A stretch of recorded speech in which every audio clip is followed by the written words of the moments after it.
Halo, assalamualaikum warahmatullahi wabarakatuh. Perkenalkan, nama saya Olivia H dengan NIM 20051111642. Di sini saya akan menjelaskan mengenai langkah-langkah dalam keterampilan dasar konseling. Dalam proses konseling itu diperlukan keterampilan-keterampilan yang tepat. Selain itu juga diperlukan keterampilan-keterampilan yang bervariasi. Akibat dari itu, proses dari awal klien melakukan konseling itu akan mengakibatkan klien merasakan hal yang bermakna, yang berguna, tidak merasakan hal yang menjemukan, bosan. Apa itu keterampilannya? Yang pertama, attending. Yang kedua, pertanyaan terbuka. Ketiga, pertanyaan tertutup. Keempat, dorongan minimal. Yang kelima, menangkap pesan. Yang keenam, refleksi perasaan. Yang ketujuh, perilaku mempengaruhi. Pertama, kontak mata.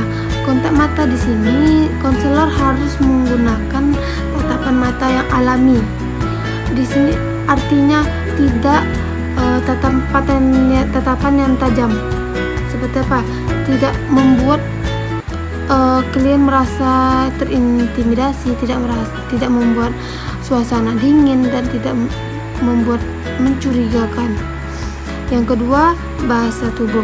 Di sini bahasa tubuh kita tuh harus tetap alami, sopan, dan pada saat klien berbicara berikan anggukan. Yang ketiga, bahasa lisan. Bahasa lisan di sini kita harus memberikan empati, harus menghormati, dan gunakan bahasa yang sopan dan tepat di budaya tersebut. Yang ketiga itu pertanyaan terbuka. Pertanyaan terbuka ini dimulai dengan pertanyaan-pertanyaan apakah, bagaimana, bolehkah, dapatkah. Di sini pertanyaan terbuka ini digunakan agar mendapatkan data yang instansis tinggi dan dapat dijawab dengan jawaban yang tepat. Dengan pertanyaan apakah, di sini apakah ini kita dapat mendapatkan data yang fakta. Yang kedua, dengan kata bagaimana. Dengan kata bagaimana di sini kita dapat informasi berurutan. Contohnya, bagaimana dengan situasi Anda sekarang, dan dengan pertanyaan kenapa. Dengan pertanyaan kenapa ini kita dapat data-data alasan-alasan mengapa dia bisa ke sini. Yang keempat, ada dorongan minimal. Maksudnya di sini adalah pengulangan kata-kata yang mendorong klien agar terus berbicara. Seperti contoh, terus ya lanjutkan. Jadi di sini membuat klien terus berbicara dan sehingga proses konseling itu berjalan dengan lancar. Yang kelima, ada menangkap pesan utama pada klien. Maksudnya apa?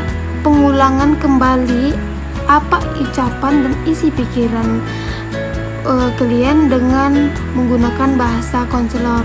Di sini konseling mengungkapkan isi ucapannya dan konselor mengulang kembali perkataannya dengan bahasa konselor sendiri. Yang ketujuh, ada perilaku mempengaruhi. Perilaku mempengaruhi adalah keterlibatan konseling dalam mengaktifkan klien untuk pertumbuhan dan perubahannya. Perilaku ini amat strategis bagi pertumbuhan klien dan dapat digunakan sebagai kendaraan untuk perubahan-perubahan klien. Dapat dilambatkan dan dapat dicepatkan.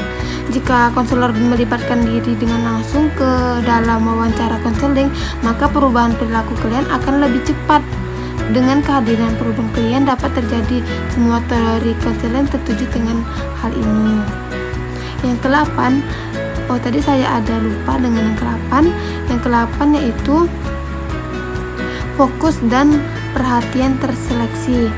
Biasanya konselor membuat fokus pada perasaan, pemikiran, dan pengalaman klien, jarang membuat fokus pada diri konselor sendiri. Contohnya, konselor mengatakan, "Dona, kamu tidak yakin apa yang kamu lakukan." Contoh yang lain, "Roni telah membuat kamu menderita, terangkanlah tentang dia dan apa yang telah dia lakukan." Baiklah, itulah keterampilan dasar dalam konseling yang sudah saya jelaskan. Lebih dan kurang saya mohon maaf. Assalamualaikum warahmatullahi wabarakatuh.